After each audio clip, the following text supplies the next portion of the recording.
Raindrops keep falling on my head. And just like the guy who's feeling. Samsung framleiðir vatnseld snjalltæki fyrir þig og þína sem þola íslenskt veðurfar. Kynntu þér málið á samsungmobile.is.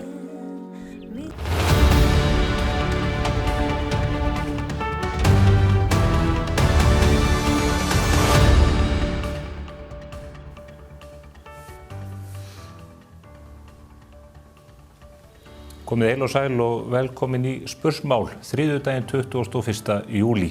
Við efnum til þessa auka þáttar vegna áhugaverðra orðaskipta sem hafa átt sér stað á síðum Morgunblaðsins síðustu sólarhringana. Helgina birti Kári Stefánsson, forstjóri og stofnandi Íslenskrar erfðagreiningar, mjög harðorða grein sem hann beindi að stjórn landsins, aðallega Viðreisn og dómsmálaráðherranum Þorbjörgu Sigríði Gunnlaugsdóttur. Hann vill meina að ráðherra láti undir höfuð leggjast að framfylgja dómum landsins og reyndar eins og að hún sé að koma í veg fyrir það lögreglan framfylgi þeim dómum sem nú hafa verið felldir varðandi netsölu á áfengi. Orðið í belg hefur lagt Arnar Sigurðsson, stofnandi Sandi, en hann hefur árum saman barist fyrir auknu frjálsræði í netverslun með áfengi og rekur reyndar eina af stærstu netverslunum landsins í þeim efnum. Þeir eru komnir hingað í hádegismóa og ætla að skiptast á skoðunum fyrirkomulag áfengisölunar og annað þessu tengt. Þetta er mál sem að margir tengja við og velta vöngum yfir því. Hvort að hér sé stórt frelsismál að ræða eða hvort að hér steðji ógnað heilbrigðiskerfinu eins og Kári vill meina í sínum skrifum. Fylgist þið með þessu?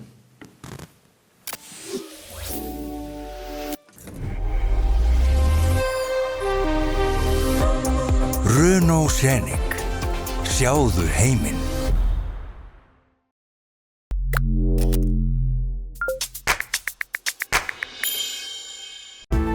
Mannvirki, byggingar og hallir.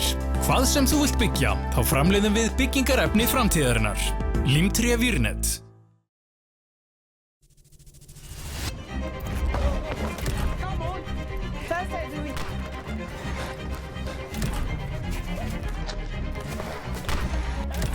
Landsins mesta úrval af Hoka hlaupaskóm. Sportís, Skeifunni 11.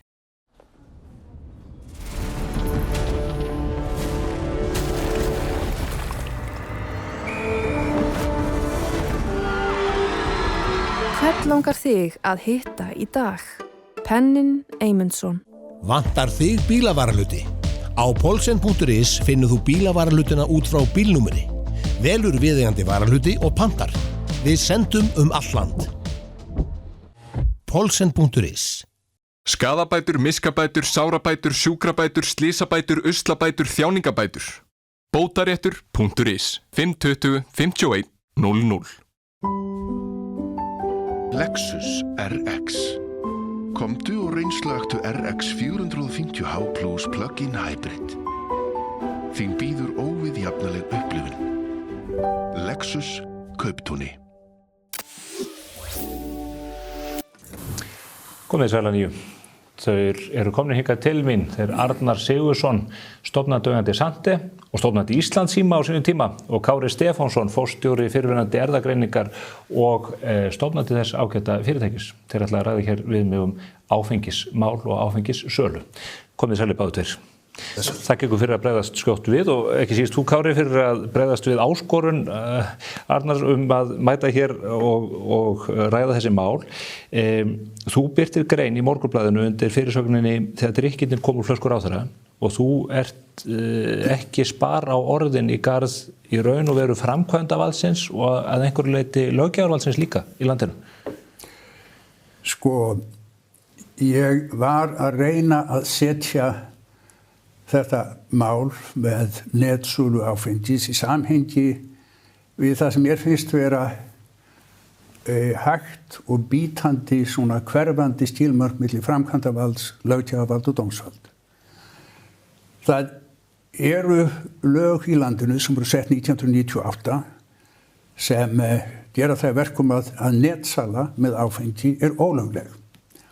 Og það er ekki bara mín skoðun eða mín túlkun á þessum lögum. Ríkisstjórnin hefur nýlega til dæmis í svari sínu til ESA eða EFTA komist að þeirri niðurstöðu að netsala á áfengi standist á við þau lög sem að gilda í landinu. Það sem er netsala var kærð ef ég man rétt 2020 og það féll endanlega dómur í því máli í Héraðsdómi Reykjanes fyrr á þessu ári sem að komst að þeirri niðurstöðu að þetta var ólöglegt. Og þrátt fyrir það þá heldur þessi netverslun áfram og lögregla og ákæruvald haga sér eins og þessi lög séu raunverulega ekki í gildi í landinu. Og mér finnst það alvarlegt ekki bara út af sölu áfengisins, heldur bara út af því hvernig menn líta á lög í landinu. Þessi ef að lögin gilda þá á dómsmálaráðherra, þá á ríkisstjórn og þá á lögreglan ekki að neina skoðun á því aðri en bara það eru lög sem gildi í landinu og þeim ber að framfylgja. Og það hefur ekki verið gert. Það sem mér finnst gera þetta enn erfiðara að það er verið að brjóta þessu lög á þann máta að það er verið að auka dreifingu áfengi í samfélaginu, auka aðgengi af áfengi í samfélaginu og það er tístýrt að auknu aðgengi að áfengi fylgir aukin neysla. Og það vil svo til að áfengi sem er það fíkniefni sem við sem samfélag höfum fallist á að nota og höfum gert mjög lengi er býsna hættulegt. Ef við bara skoðum á hvað hefur gerst í sambandi við áfengistengda sjúkdóma á Íslandi á síðustu árum að frá 1984 til 2020 hefur tíðni á lifrarsjúkdómum sem á rekja til áfengisneyslu áttfaldast. Ekki bara tvöfaldast, þrefaldast, heldur áttfaldast. Á sama tíma og neysla á áfengi hefur aukist 76%. Neysla á áfengi, sérstaklega mikil neysla á áfengi, eykur hættunni á minnst 15 krabbameinum, krabbamein í lifur, brís, vélinda og svo framvegis. Það eykur hættunni á hjartabilun og svo framvegis. Að því sögðu, þá er mjög stór 100% fólks í landinu sem getur neytt áfengis í hófi á þess að verða fyrir mjög miklum áföllum þegar kemur að heilsu. En þó ber þess að geta að nýlegir útreikningar benda til þess að kostnaður heilbrigðiskerfisins af áfengisneyslu þess íslenska sé það bil 100 milljarðar króna á ári. Þannig að þetta kemur ekki ókeypis. Það er að segja að það eru fleiri, það er meiri príshæður bara sá sem fyrir að kaupa flöskuna. Förum aðeins yfir lýðheilsumálina eftir, verjum tíma í að ræða lögfræðin í þessu eða löggjöfina. Þú bendir á það að ríkisstjórnin hefur lýst því yfir með einum öðrum hætti að áfengissalan á netinu sé ólögmæt eins og hún er núna. Já. Dómstólar komast að þessari niðurstöðu en dómsmálaráðherra hefur líka lýst því yfir að hann mun ekki síga lögreglu eða ýta á lögreglu að bregðast við að svo stöddu. Og þar með er dómsmálaráðherra ósköp einfaldlega að lýsa því yfir að þessi lög sé að því leitu öðruvís en önnur lög í landinu að þeim ber ekki að fylgja. Og það er vafasamt finnst mér og ekki gleyma því að þingflokkur sem dómsmálaráðherra tilheyrir lagði fram frumvarp til laga á síðasta þingi að gera netsöluna löglega og einhverju hluta vegna þá fékk það frumvarp ekki framgang. En með því að leggja fram þetta frumvarp þá lýsir þingflokkur Viðreisnar því yfir að þeir líti svo á að það sé ólöglegt að selja áfengi á netinu. Eins og stendur. Já. Arnar, svo það sé tekið fram að þetta dómsmál sem að hér ræðir, það sneri að smáríkinu sem er samkennsaðli þinn. Þú hefur ekki hlotið dóm en þú hefur sætt lögreglurannsókn í einn eða annarri mynd út af þessum málum. Hvernig horfir þetta við þér? Finnst þér ekki undarlegt að lögreglan skuli ekki láta knéfylgja kviðið þegar dómstóllinn hefur kveðið upp sinn dóm? Nei, sko, í raun og veru er ekki bara eitt, það er allt rangt sem að Kári heldur hérna fram.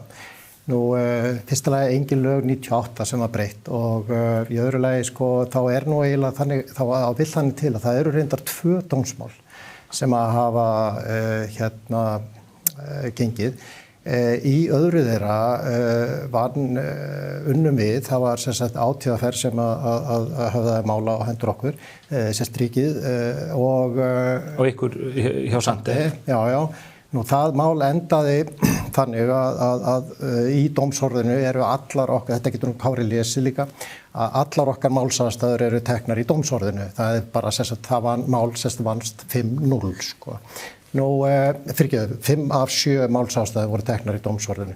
Nú, seinna málið sem að Kári vitnar til og í raun og veru bara í hálfleik. Þannig að það býður bara áfríðunar til aðra dómstigs. Smáríkið hefur áfríðað í máli nú þegar. Já, sjálfsögðu. Og enda var sá dómur, það er nú stundur sagt sko að best auðvitað að fá sýknudóm en næst best sé þá að fá sko illa rökstuddan sektardóm eins og var í þessu tilfelli sko. Nú, sem sagt að kalla eftir því að dómsmálaráðherra eða einhver annar beiti einhverju húsbóndavaldi á lögreglu. Sko þetta náttúrulega stundað í ríkjum sem að við auðvitað viljum ekki bera okkur saman við. Það sem sagt þrískipting ríkisvaldsins og augljóslega á ráðherra ekki að líta á lögreglu sem eitthvað tannbendi eða talandi að siga lögreglun. Ég bara veit það fyrir víst að sko, þú sigar hundum á sauðfé, en þú sigar ekki lögreglu. Lögreglan lætur ekki siga sér á einn eða neitt. Þeirra sjálfsverðing allt önnur. En eiga þeir ekki að framfylgja dómum sem að gangi landi? Nei, það gera þeir ekki. Sko, það er dómstólar sem að sko dæma. Sá dómur bara einfaldlega ekki sko komin. Nú, annað sem að sko Kári heldur fram þarna að í sinni grein að eftir að netverslun hófst á Íslandi þá hafi áfengisneysla aukist. Þetta er líka rangt því að sko áfengisneyslan hefur dregist saman. Nú við vitum alveg hvað Kári myndi segja ef að sko þróun hefði verið í hina áttina. Það að segja að áfengisneysla hefði aukist. Sko ég hef engar aðra tölur heldur bara tölur Hagstofunnar og þar liggur bara fyrir áfengisneysla hefur dregist saman samhliða sem sagt auknu aðgengi eins og sagt og það er ekki sem spyr sko landlækni eða Alþjóðaheilbrigðismálastofnunina eða Kára eða þýriskipta hverju þetta sætir en sko hvaða tölur má ég útskýra hverju þetta sætir? Hvaða tölur eru þetta, Arnar, svo við komum þetta eru bara tölur frá Hagstofunni heildarsölu áfengis á Íslandi. Nú annað sem að Kári minntist á hérna og sem er oft notað í þessu samhengi, það er sko að frá því að bjórinn var leyfður 84 að þá hafi áfengisneysla aukist 76% nákvæmlega. Nú, sko það sko svo tala byggir á tveimur forsendum sem eru svolítið vafasamar. Fyrir það fyrsta að bókstaflega engum bjór hafi verið smyglað inn í landið áður en að bjóri var leyfður. Nú í annan stað að þeir 90.000 lítrar af bjór sem voru seldir 1983 þeir hafa ekki verið drukknir sko. Sérstætt að ferðamenn sem hafa gátu verslað bjórinn í fríhöfninni á þeim tíma þeir hafa ekki drukkið þennan bjór því að sko salan í fríhöfninni er undanskilin í tölum áfengisneyslu Íslendinga. Það er eins furðulegt og það nú annars er. Nú, í annan stað, sko, þá voru ferðamenn sem að koma til Íslands á þessum árum, á þessu ári, 189.000, en eru 2,3 milljónir. Og Kári ályktar sér svo að það séu samanstandi þá eingöngu af bindindisfólki. Fólk sem að, þannig að það þurfi ekkert að leiðrétta þessar tölur fyrir fjölgun ferðamanna. En ég get alveg bara fullyrt að bæði við Kára og aðra sem að halda þessu fram að þetta er bara hreinlega ekki rétt og það er sko orðatiltæki sem segir sko að það er lygi, djöfursis lygi og svo kemur sko tölfræði, svo komur tölfræði. Sko menn þurfa að leiðrétta tölur og það það sem vantar inn í þetta augljóslega. En ég ekkert að segja að áfengisneysla, það bara gallin sá að ef að menn horfa á draga rangar ályktanir. Stefán, ef hann ætlar að halda áfram mikið lengur, þá nenni ég þetta. Þú fékkst líka góðan tíma. Hann kemur staðhæfingar og þú réttir þær af. En eitt sem mér langar að spyrja út í hérna, mér finnst þú vera að vísa í tvennt. Það annars vegar tölur Hagstofunnar yfir lengra tímabil, þar að segja frá því að bjórum var leyfður og það breytingar sem þar eru. En þú ert líka að vísa í tiltekið tímabil eftir að netsala einkaaðila hófst. Hefur á þeim tíma dregið úr áfengisneyslu? Já, samkvæmt tölum Hagstofunnar bara hverju einast ári. Og það bara einfallega aðrar ástæður á baki. Ég meina, þessi hugmyndafræði eða þessi kenning það að sett framboð sjálfkrafa kalli á eftirspurn, hún bara einfallega röng. Sem dæmi bara að ef við myndum fjölga matvöruverslunum þá myndi fólk fara að borða meira. Þetta bara virkar ekki svona. Ok, nú Kári, þú segir að þessar tölur sem að Arnar ber á borð séu rangar. Það eru ekki rangar, en hann að leika sér á tölum eins og mann gera gjarnan. Okay. Á mínu sviði í lífvísindum þá gera mann þetta mjög oft. Þannig að það mikilvægt að lesa vísindagreinar grannt svo þú sjáir hvort hann sé með leik. Það að segja hann að vitna í 30 ára tímabil og að vissu leyti það rétt að ef hann tekur árið 2022 þá neyslan 8,1 lítur á íbúa og síðan minnkar það niður í 7,7 og 7,6. En hann sleppir því að þegar COVID kemur þá í fyrsta ára á COVID 2020 þá var neyslan 7,7 lítrar. Hún fer upp í 8,5 lítra 2021. Þannig að þegar að menn eru lokaðir inni, þegar menn ekki að ferðast til útlanda, þegar menn ekki að kaupa í fríhöfninni, þá eykst neyslan heima. Svo þegar að þetta losnar allt úr böndunum, mann fari aftur að ferðast, mann fari aftur í fríhöfn og svo framvegis, þá lækkar þetta niður í það level sem var fyrir COVID. Þannig að þetta alveg klassísk aðferð til þess að búa til þess að draga upp mynd sem hentar manni. Hann tekur bara hann tekur frá 2022, hann sleppur 2021, menn sem hann hefur tekið það inn í málið. Ég að tala núna, Arnar, þú farð að tala á eftir. Það sem meira þegar hann segir að aðgengi að áfengi sé eins og aðgengi að mat, þegar það aukist aðgengi að mat, þá borðum við ekkert meira. Og það að vissu leyti rétt, en líka vissu leyti rangt sem sýnir þessi miklu faraldur og offit í vestrænum samfélögum. En það búið að sýna fram að það mjög ljóslega, með mjög góðum faraldsfræðilegum stúdíum, að almennt séð, ég ekki að segja að það gerist alltaf, en almennt séð, ef það aukið aðgengi að áfengi, þá eykst neyslan. Og það sem meira svo neysla, þú tekur heildartöluna, þá skiptir hún minna máli, heldur en neyslan hjá þeim sem eru veikir fyrir. Má ég þá spyrja þig einu, Kári? Vegna þess að ég hjó eftir þar sem þú talar talnaleikin. Já. Og þú vísar í þessi öflugur rök varðandi COVID og aukna neyslu á þeim tíma. En þú segir auk þess í málinu hér áðan að þegar að það hefur losnað hömlurnar að nýju, að þá hafi neyslan fallið í sama gildi og fyrir COVID. Minna þar sé að þá dró aftur úr neyslunni. Á þessu tímabili fjölgar þessum netverslunum gríðarlega og þetta aðgengi eykst, en samkvæmt þessum tölum sem þú vitnar í, að þá hefur það ekki áhrif til aukinnar neyslu. Það hefur ekki haft þau áhrif að setja það langt umfram það sem var fyrir COVID. Ég held að Er það ekki röksemd þá gegn þessum hugmyndum að aukið aðgengi auki neyslunum? Nei. Aðgengi og aðgengi reyttu við saman.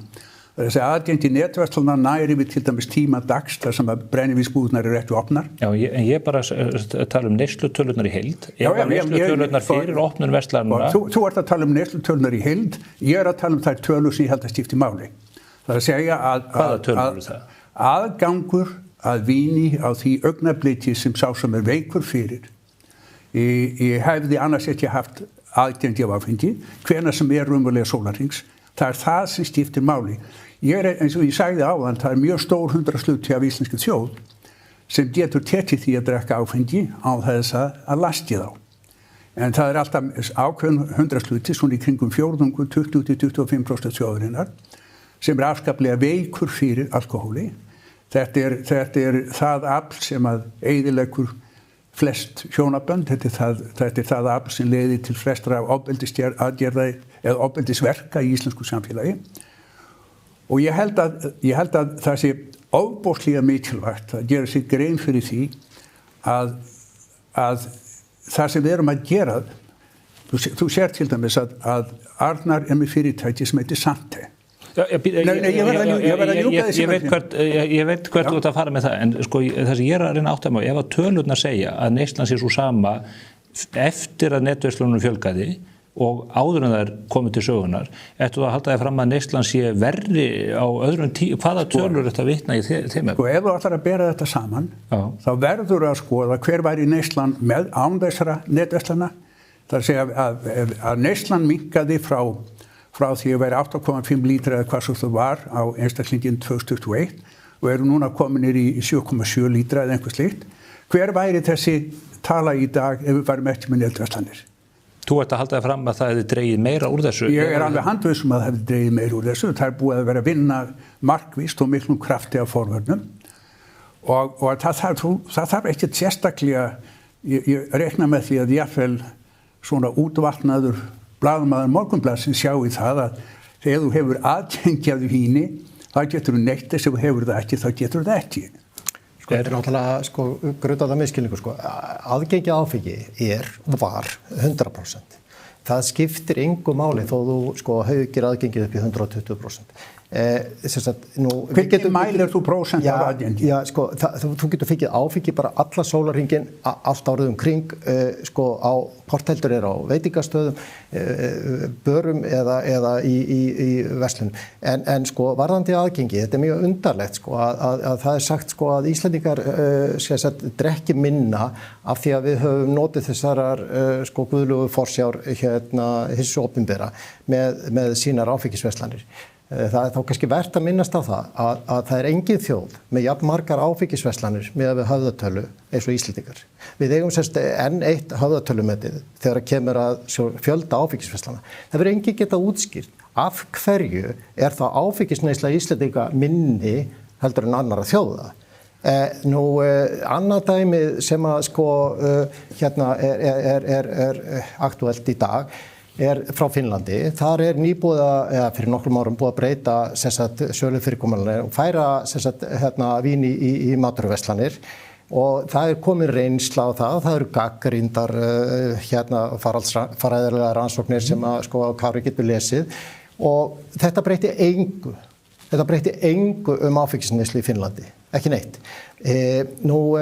Kári vitnar eins og margir í rannsóknir og án þess að nefna neinar sérstakar rannsóknir, en það vil þannig til, Kári minn. Ég er bara búin að lesa þessar rannsóknir, öfugt þig, og það eru allar eins að þér það varðar að engin þeirra stenstar kröfur sem gerðar til vísindarannsókna. Það er ekki til eitt einasta dæmi breytingu á sölufyrirkomulega áfengis neins staðar í heiminum þar sem hægt hefur verið að mæla breytingu í aðra hvora áttina eftir á. Vestrænt hagkerfi. Það er engin dæmi. Það má segja ýmislegt gott þig, alright? Mér finnst þú skemmtilegur og nótalegur maður, ég vil leggja á það áherslu. En hvað? En ef þú heldur að Guð hafi gefið þér eitthvað meira heldur mér við það meta vísindarannsóknir, þá held ég þessu komin út af villigöldum. Já, það kann að vera. Hvaða vísindarannsóknir? Það er búið að gera gífurlega mikið af rannsóknum að þessari gerð til dæmis að bera saman áfengisnotkun í borgum í Bandaríkjunum versus í borgum í Kanada sem eru nálægt hvort öðru, sama breytagráðu og svo fræði. Já, eins og þú veist að þá er ekki tollafgreiðsla milli ríkja í Bandaríkjunum, þannig að það er útilokað að mæla þetta. Þú veist að í Kanada eru fylkisverslanir í Kanada það sem eru reknar einkareknar og fylkisreknar opinberar. Það er verið að bera saman neyslu á stöðum þar sem er mismunandi aðgengi að áfengi, það er einmitt þess vegna sem er berað þetta saman. Þú getur tekið Washington DC þar sem menn komist að því að það var 5% aukning í áfengisneyslu eftir að sölufyrirkomulagi var breytt, en allstaðar það sem eru og 5% svo sé engin mæling á vandi. Ég skal segja að eitt af því sem er erfiðast þegar kemur að því að meta rannsóknir á þessari gerð, þegar kemur að því að meta tölur á þessi gerð, að þegar það menn nálgast þau með konflikt of interest, og þú hefur klálega konflikt of interest, þú hefur fjárhagslega hagsmuni að gæta í því að koma sem mestu áfengi ofan Íslendinga. Leið mér að ljúka því sem ég að segja. Það ekkert ljótt við það í sjálfum sér. Það ekkert ljótt við það að vilja reka sem bestan business, það ekkert ljótt við að vilja selja sem mesta vöru. Það vill bara svo til að þessi vara sem þú ert að selja, hún stór hættuleg. Já, en sko, ég held að þessu allir sammála það hvað skaðsemi áfengis getur verið mikil. Ég trúi varla öðrun að Arnar taki undir það í þeim tilvikum þar sem að verst lætur. Ég vona hann taki ekki undir það vegna þess að annars hann að segja okkur að hann sé að reyna að selja sem mest, auka sem gróða á vesaldómi annarra. En segðu mér eitt, Kári, þessi rannsókn frá Finnlandi sem varpa ljósa það að salan hafi ekki breyst. Tölurnar sem þú vitnar í sjálfur frá Íslandi benda til þess að salan hafi ekki aukist eða dregið saman þrátt fyrir breytingar á sölufyrirkomulaginu. Erum við ekki bara þá að komast að þeirri niðurstöðu að sölufyrirkomulagið ekki vandinn eða rótin sem þurfa að ráðast á, heldur einmitt það sem þú varst að nefna varðandi forvarnargildið og fræðsluna? Sölufyrirkomulagið ekki aðalvandinn varan sem verið að selja. Það mjög mikilvægt, en það engin spurning það að það verið að auka aðgengi að áfengi og það verið að auka aðgengi á þeim tíma sólarhrings sem þú farið eiginlega ekki annar stað nema þú farir á bari. En tölurnar sem þú vitnar í, Kári, tölurnar sem þú vitnar í og tölurnar frá Finnlandi benda til þess að þetta hafi ekki áhrif, að aðgengið hafi ekki áhrif. Tölurnar, þú getur haft tilfinningu fyrir því að þetta væri lægra en þú verður ekkert fyrir þér í því. Sko, ég ekki að segja, ég að tala um eina tilfinningar sem ég hef fyrir því. Ég sko beifall að segja þér að reynsla fólks allan heim svo að ef aðgengi aukið þá eykst neysla. Ekki í Finnlandi? Og ekki á Íslandi? Þessi saga frá Finnlandi hefur ekki verið skráð þannig að hún sé mjög samfærandi. Og það engin spurning það.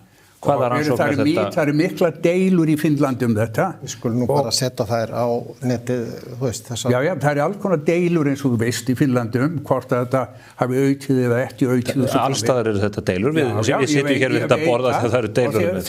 Þegar við sitjum hér og ræðum þetta, þá hef ég engra hagsmuna að gæta í því að hann selji minna áfengi, heldur vorskup einfallega.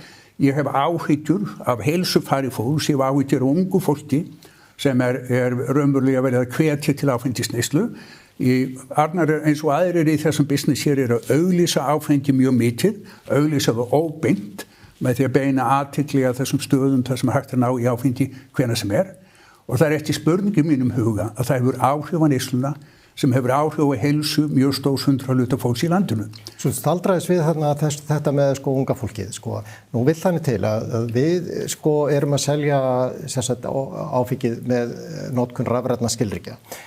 Þar sem unglingar get ekki verslað.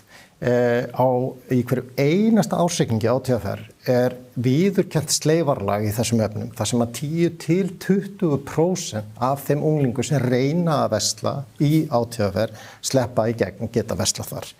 Ég skil ekki alveg hvað menn að verja þegar að kemur að þessu. Nú í annan stað þetta var bara á sínu tíma, þá var þetta einhver hugmynd að ríkið eitt gæti tryggt þetta. Það vita það allir sem að hafa á sínum unglingsárum verslað í TFR að TFR engin vendarengill fyrir gegn unglingadrykkju.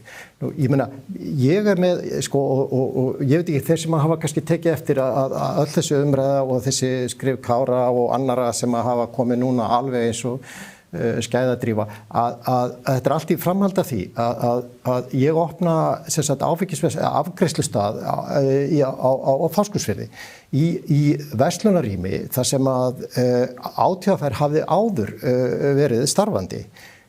Nú eini munurinn í dag sá að unglingarnir get ekki verslað lengur í búðinu á Fáskrúðsfirði. Nú að hvaða leyti mín verslun þar skaðlegri heldur en ríkisverslunin sem þar var áður. Ég held því fram að það sé fáránlegt að halda því fram að þín verslun á þessum stað sé verri heldur en TFR. Aldrei haldið því fram.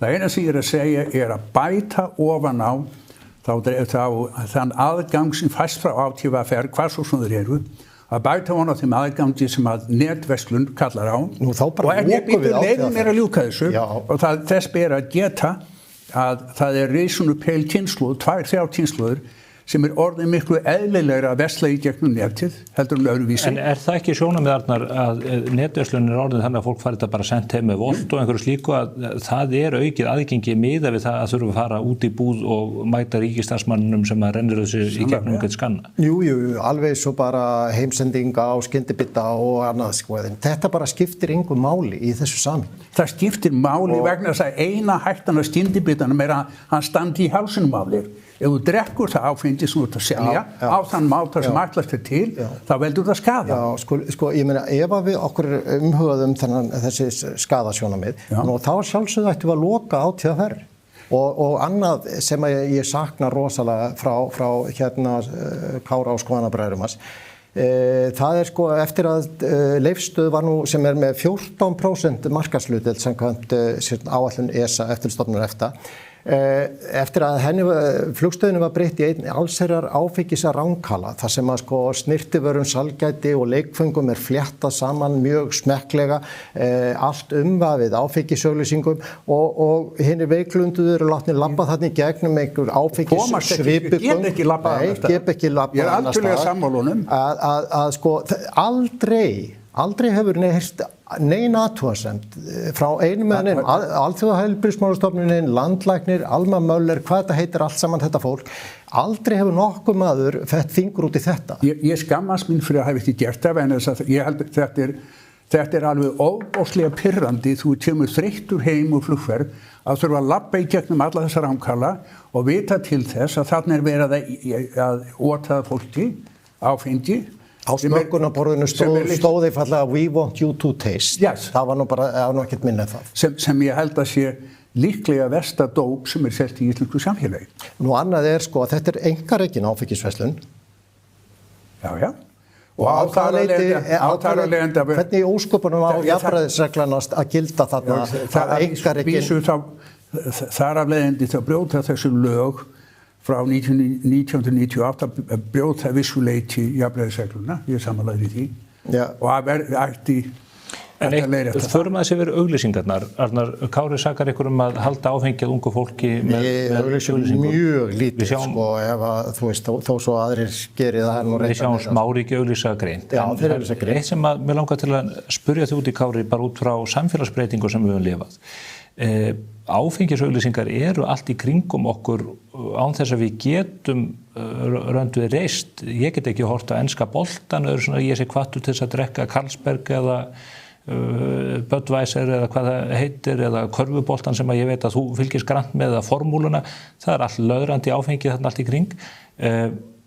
Af hverju ættu við að stemma stigu við þessum auglýsingu ég heima fyrir og loka til dæmis á innlenda framleiðendur þegar að aðrir framleiðendur alþjóðlegir hafa fullkomið aðgengi að okkur í gegnum þessa miðla? Þetta flókið mál og að vissu leyti þá verðum við að passa okkur ómikið á því að nota svona alþjóðlega mælikvarða. Manst eftir þessu gamla bara lúsin útlenski til biti sómi. Það ekki endilega okkur til sóma að fara að taka upp þessar auglýsingar þó menn gera þetta annars staðar. En þetta eitt af þeim vanda sem hlýst af því að búa í alþjóðlegu samfélagi. Heldur að menn drekki meiri bjór að því að þeir horfa á enska boltan? Nú veit ég það ekki, vegna að ég svo lítið fyrir bjór. En ég ekkert... Það engin spurningum að þessar auglýsingar hafa áhrif. Þessi auglýsingar eru sko bardagi milli sko framleiðanda markaðshlutdeild, en það stækka ekki endilega markaðinn sko. En sem annar mál. Ég segi bara varðandi þetta með sko auglýsingar og annað slíkt, opnunartíma, ef við að tala um það. Ég meina, ekki akkurat það sem við höfum verið að margítrekað að tala hvað með að setja bara ákveðna siðareglur þetta frekar heldur en endilega einhver boðabönn, hvað með til dæmis svo bara að löggjafinn gerði sig í brók og setji bara einfaldlega þá bara lög opnunartíma til dæmis netverslana frekar heldur en að þetta ákall einhverja Arnar, ástæðan fyrir því að þetta svolítið erfitt að þrátt fyrir það að ég og fleiri séum töluvert mikið á móti þessari viðbót við aðgengi sem fer í gegnum netverslanir, þá engu síður mjög mikilvægt að passa sá því að innleiða eftir sér meiri forræðishyggju heldur en nauðsynlegt þannig að það óþolandi að búa í samfélagi sem bannar þér að valhoppa á leiðinni heim. Það verður að vera ákveðið frelsi í samfélaginu til þess að það sé gaman. En áttu það ekki bara að geta keypt þér vín þegar þið sýnist? Á þess að löggjafinn segir þú mátt kaupa hann milli 10 og 6 á vikundum og alls ekki sunnudum. Þetta nákvæmlega saman þegar þú ert að keyra. Hversin í andskotanum eru menn að setja brauðljós þú kemur á gatnamótum. Að því svolítið hættulegt fyrir því. Nei, það er til þess að aðrir komist leiðar sinnar. Málið það að þegar þú byrjar að drekka það snýra ekki bara sjálfum þér. Þetta algengasta ástæði fyrir slysum sem lenda ekki bara á þeir sem eru drukknir, heldur og öðrum. Þetta algengasta ástæði fyrir upplausn á heimilum. En hefur, þá spyr ég, út frá slysum og heimilisofbeldi, er fylgni þarna milli, hefur þetta aukna aðgengi gegnum netverslanar, aukið heimilisofbeldi eða umferðaróp? Ég hef ekki aðgang að tölum til að geta svarað því, eða einhver drykkju, þá mjög líklegt að það auki bæði slys. Það hefur ekki aukið drykkjuna? Það hefur minnst okkur til komið í veg fyrir að hún minnkaði í samræmi við það sem hann hafa búist við. Það hefur komið niður í það sem það var í kringum 2020. Við hverju byggust menn að væri? Menn hafa verið að vonast til þess og nú skal ég segja það sem meira að drykkja hjá ungu fólki hafi minnkað mjög mikið á Íslandi, var komið niður í það minnsta sem þú sérð í vestrænum heimi. Það farið að aukast aftur núna mjög mikið. Ekki samkvæmt opinberum tölum. Þessar opinberu tölur sem við tala hér eru heildarneyslu á áfengi. Nei, það er líka mælt sérstaklega hjá unglingum. Í samkvæmt þeim sem að vinna á þessu sviði, bæði hjá SHA og fararfræðir. Þetta bara tölur sem birtar einu sinni ári, ég eigum ekki að þurfa að deila staðreyndir, en ég vil bara kannski aðeins... Á sér það að þú talar þessar tölur eins og einhvers konar staðreyndir sem trompi allt í þessum heimi. Ég hef ekki hugmyndum hvað þessar leið og þú opnar fyrir og fólk fer að ferðast aftur, þá fer mjög stór 100% af áfengisneyslunni að eiga sér stað erlendis. 10% af Íslandingum eru erlendis hverju sinni. En Kári, ef að tölurnar myndu óíkjandi segja að áfengisneysla hjá ungu fólki sé minnka, að áfengisneysla standi í stað eða fari minnkandi þrátt fyrir þessu opnun, myndur þá skipta skoðun á þessu? Nei, vegna þess að ég held í fram að þessar tölur eins og alltaf að þú ert að líta á heildartölur, þú ert ekki að skoða töluna sem lúta þeim sem eru eigundir. Við skulum taka prófa eina endurhverfa verkfræði. Ég var í miðjukafi þegar Stefán á sinn klassíska smekklausa hakt truflaði mig. Það er að segja, ef við göngum út á því sem vísu að 10% af Íslandingur séu alltaf erlendis hverju sinni, þá hefur áfengisneysla Íslandingi ekkert minnkað síðan COVID. Þannig að 0,85 lítra væru þá það sem drukkið af því sem keypt í fríhöfninni og það sem Arnar benti á, og ég mjög þakkláttur fyrir að hann skuli benda mér á það, að þegar að farið að ota alkóhóli af fólki á flugstöðunni af þessum mikla krafti, að þá finnst mér líklegt að sá 100% neyslunar sem ekki kemur fram í hinum opinberu tölum sem stærri heldur en það var. Ég þetta steinhættur að kaupa áfengi í fríhöfninni því að þeir eru að okra svo á því þarna með það sem áður var, á með að ríkið var með þetta í sinnum höndum. Endurhverf verkfræði, hvað er það? Þetta farið að vera mjög áhugavert. Já, ef við ímyndum okkur núna að við værum bara með algjört áfengisbann á Íslandi og tilstæði að opna fyrir áfengisverslun. Það myndi koma fram 2 hugmyndir. Önnur væri svo að áfengi er eingöngu selt í netverslunum þar sem að salan er skráð á kennitölu viðkomandi. rekjanlegt, notabene, með rafrænum skilríkjum, þar sem unglingar geta ekki verslað. Sem sagt, nokkuð örugt fyrirkomulag. Verslanirnar sjálfar ekkert að trana sér fram í sem sagt, hvorki í flugstöðinni eða annar staðar, en þá kæmi Kári fram með hugmynd ríkisreknar einokunarverslanir sem að myndu kosta 5.500 milljónir á ári að reka. Og myndu að sjálfsögðu hafna rafrænum skilríkjum og myndu bara treysta á sjónrænt mat og ætli fyrsta spurning þá ekki býtu nú við ef að Íslands samfélag á að fara að eyða 5,5 milljarði í rekstur á þarflausum sérverslunum með vöru eins og áfengi, ætli fyrsta spurningin þá ekki bara svo hvar á að skera niður í velferðarkerfinu fyrir því? Ekki sant? Einhver hlýtur að borga fyrir þennan óyndisrekstur og sá einhver að sjálfsögðu bara Íslands samfélag. Þetta 5,5 milljarður. Nú vöruverð í þessum einokunarverslunum eins og við erum bara búin að sýna fram á, augljóslega, svona 15-20% of hátt. Og fyrir hvernig þetta þá?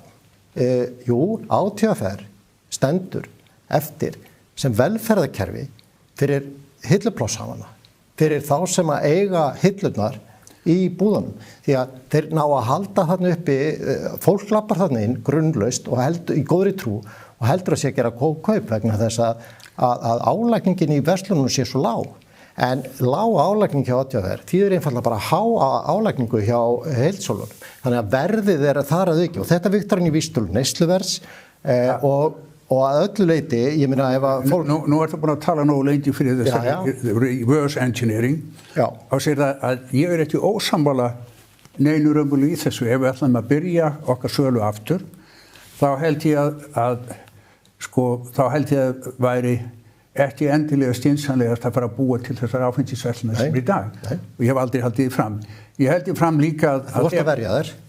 Ég ekki að verja þær, ég að reyna að verja einstaklinga, ég að reyna að verja fólk í... Ég leyfði mér að ljúka það hér að segja. Hægt að flytja þennan mann fram, bara augnablik með ég lík málum.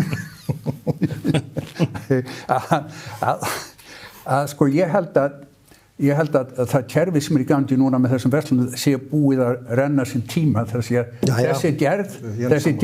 gerð af verslunum, ekki bara fyrir áfengi heldur fyrir matur og hvað sem menn eru farnar að panta miklu meira mat heim til sín og svo framvegis. Ég ekki að móti því, það sem ég hef áhyggjur að vera þetta bætist ofan af það sem við höfum núna og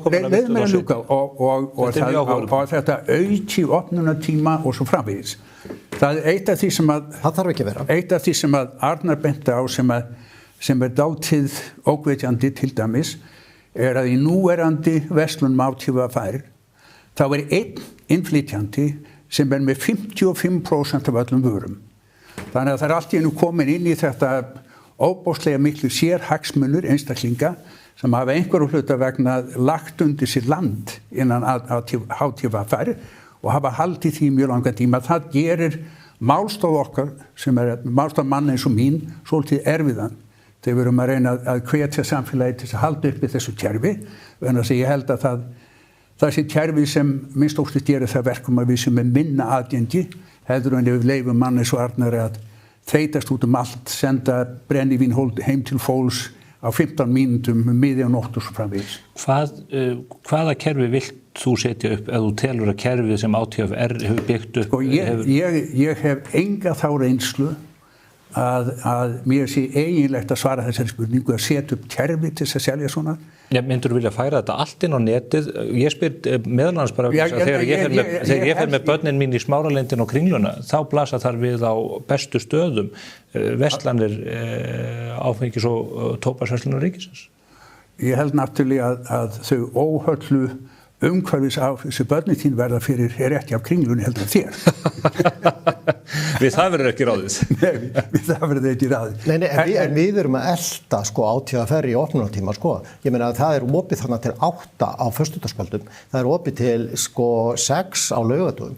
Ég meina, þú veist, ég ekki að óska eftir þessu langa afgreiðslutíma og hvers vegna ekki bara að færa bara þessi lög til betri vegar eins og Finnar hafa gert, bara færa þú að nútímanum og setja í stað þess að hið opinbera sé bæði sko eftirlitsaðilinn, löggjafinn og spilandi inn á vellinum, verandi dómarinn líka.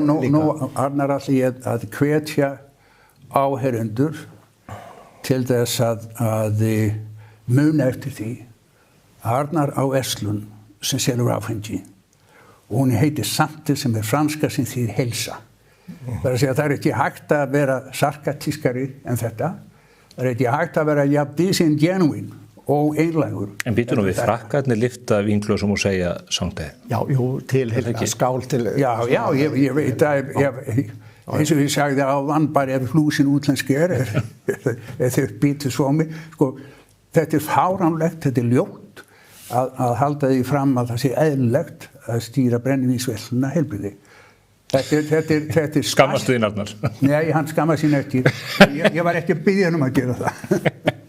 Og er ekki væntingar til þess? Nei. Sko, nafnin kemur nú eiginlega til að því, sko, þegar fólk segir Santé, sko, þegar það er að skála, sko. Það bara svona, ég hef nú tekið þannig, en segðu mér eitt Kári í þessu sambandi, því að mér finnst þetta mjög áhugavert sem þú kemur inn á hér. Ertu þá í raun og veru ekki að tala fyrir ríkiseinokun á áfengisölu? Þú telur að það þurfa að setja meiri skorður á fyrirkomulagið? Sko, eins og stendur þá hægt að hemja þetta meira ef ríkið heldur utan þetta. Eina landið í Skandinavíu þar sem að ríkið sér eftir sölu áfengis í Danmörku og það mest neysla á áfengi á Norðurlöndum. Og mest fallandi reynda líka. Já, ég ekki þar með að segja að ríkið sé eini aðilinn sem geti haldið utan svona almennilega. En ég held fram að það eigi ekki að leyfa einkaaðilum að selja áfengi, hvort á netinu í annar staðar, fyrir en það búið að setja einhvers konar skorður, einhvers konar reglur sem að hafa lýðheilsusjónarmið að markmiði. Það að segja að það erfitt að hemja kraftmikinn Arnar þegar hann ætlar að auka sölu á brennivíninu sínu, þegar að það algjörlega í hans höndum hvernig hann reiðir það fram, hvernig hann auglýsir og svo framvegis. Hvað mikilvægara heldur en sko rafræn skilríki og það að selja ekki unglingum? Rafræn skilríki eru mjög góð. Ég viðurkenni það fúslega. Ég verða að viðurkenna það að ég fæddist það fyrir helming síðustu aldar. Þannig að rafræn skilríki verið ennþátt framandi fyrir mér, en mér sýnast þau verið býsna góð. Og þau hjálpaði sumt. Þau hins vegar kom ekki í veg fyrir að þú reynir að selja sem mest af áfengi til fólks í landi. Ég skal segja þér að ég með annað auka öryggislag í þessu sem því að alveg svo þegar þú keyptir nú Nvidia-vélar inn í Íkot á sínum tíma, við erum með svoleiðis vélar líka hjá okkur og sem að fylgjast með einfallega til dæmis afhendingunni og þannig að ef svo ólíklega vildi nú til að það myndi nú einhver senda afhendingakóðan sinn og senda ungling eftir, þá svona í dag þetta líklega svona 90+% líkur á því að gervigreindin uppgötvi að sá sem að sækja sé ekki með sá sami og keypti. Og ég meina þetta er til dæmis bara eitt svona lítið auka öryggislag ofan á allt hitt. Já, sko, nú er ég ekki að tala sölu til fólk sem undir aldri. Ég er einfaldlega að tala að... Nei, við höfum ekki til fullorðnu fólki. Hlustan á mig.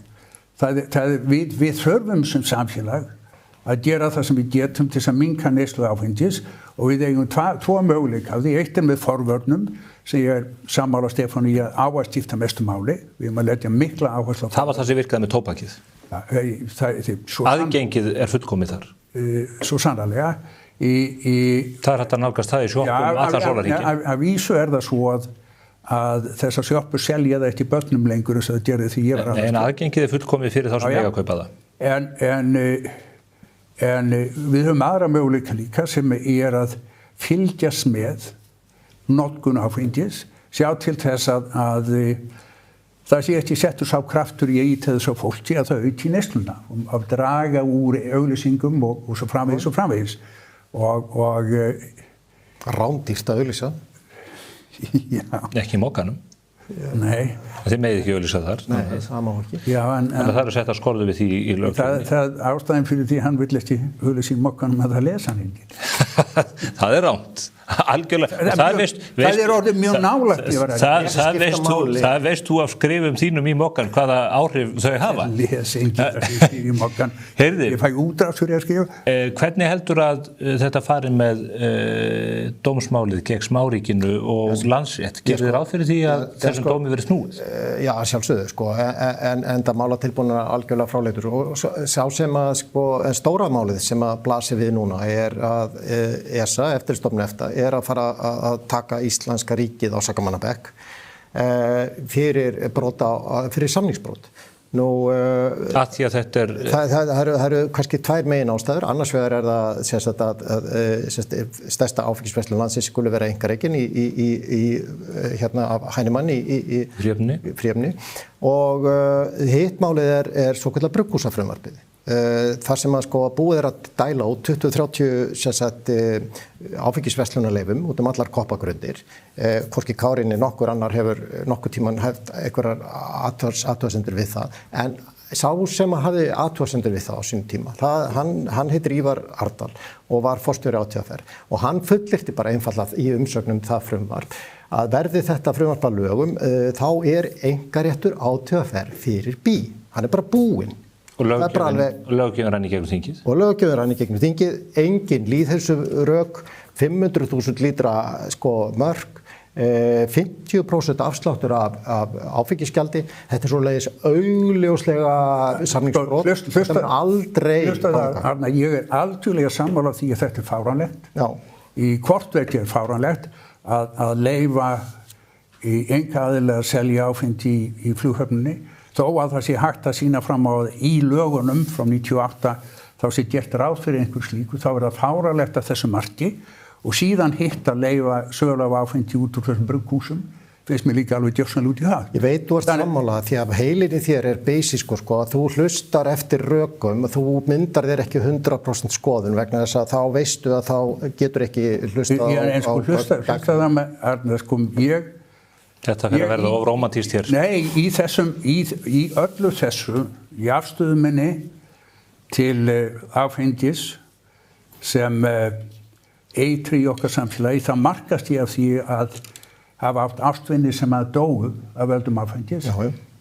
Verið partur af fjölskyldu sem hafa leyst upp út af áfengi, hafa hort upp á vini mína eyðileggja sinn karriér sko á miðjum aldri af áfengisneyslu. Og góður vinur minn hringdi í mig í dag, meðlöguleyti í morgun, búinn að glata húsnæði, hér komin upp á götu, var búinn að rétta sig af en féll svo aftur. Áfengið, þannig að alkoholismi alveg gífurlega erfiður sjúkdómur. Og mér finnst að það sé gífurlega mikilvægt í þessari deilu það hvernig ég að selja áfengi. Að markmiðið ekki endilega að banna einhverjum að selja áfengi á einhvern sérstakann hátt. Markmiðið að minnka aðgengi að áfengi á þann hátt að þeir sem eru veikir fyrir eigi ekki jafn auðvelt með að ná í áfengi eins og í dag og það á að vera hægt að setja saman kerfið sem skráir hluti eins og Arnar var að tala áðan, hverjir að kaupa að hvaða marki, vegna þess að svo þegar menn lenda í ruslu og fari inn á heilbrigðisstofnun, þá ætlumst við til þess að samfélagið borgi fyrir meðferðira. Viltu að það sé skrásett í einhvern opinberan gagnagrunn hversu menn mikið drekka? Nei, ég er ekki að tala opinberan gagnagrunn, heldur það sé hægt að fylgjast með árangur af því sem verið að gera. Það að segja, ef þú ætlar að setja menn í 10 daga vist á Vogi og síðan 30 daga vist upp á Vík og gerir þetta nokkur 100 manns á ári, þá verður að hafa einhvern möguleika að því að fylgjast með hver árangurinn er. Og þú verður að skrá þetta af einhverju leyti. Þú getur skráð þetta þannig hátt að fólk komist ekki í þann. Það sé einhvern veginn neyslutengt ökklaband? Þetta er ekki neyslutengt ökklaband. Þetta er ósköp einfaldlega aðferð til að fylgjast með því hvernig meðferð sem að samfélagið er að nota, hvernig það gagnast. Ég held að sjúkraskrá SA sé uppfulla viðskiptavinum hins opinbera í áfengis rekstri. Þetta er ekki sterkur auksan, við vitum það báðir. Og ég meina, vinuðinn varð, hvort sem hann varð, áfengina bráð, vegna átíðaferð eða þráttir átíðaferð, það fáum við líklega aldrei að vita, en þetta er bara leifa bara liðins tíma, þetta er bara fyrirkomulag sem löngu sko búið að renna sér skeið og það bara ekkert sem að stýður það að hið opinbera sé betur til þess fallið að selja áfengi heldur en einkaðinar. Setja frekar lög þetta og stýra þessu bara með ábyrgum hætti, tryggja það að unglingar geti ekki verslað, við komumst ekkert lengra í þessu. Ég ekki sammála þér. Við vitum það fullkomlega að ríkinu hefur ekki gefist það sérstaklega vel að reka ábatasama starfsemi. Ríkinu að þið hurti endið það sérstaklega illa.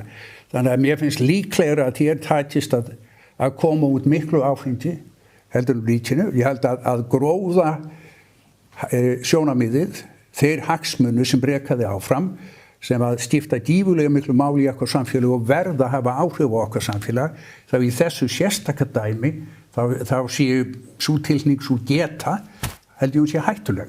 Þannig að ríkið held ég að sé betra til þess að Við viljum lélega rekstramenn í kringum vörur af þessu tagi. Nei, ég að segja við viljum stofnanir sem að hafa ekki, það sem að einstaklingar hafi ekki gróða hagsmuni af því að selja sem mest áfengi. Þetta hefur verið efnislega góð umræða og yfirveguð, kemur dálítið óvart. En rétt í lokinn langar við til að spyrja ykkur að máli máluna. Þann 29. ágúst ætlum við að ganga að kjörborðinu. Kári, ætlað þú að kjósa með því að við göngum til aðildarviðræðna við Evrópusambandið eða ertu þversum í því eins og sem öðru? Sko, ég hef töluvert miklar áhyggjur af því hvar Evrópusambandið statt núna.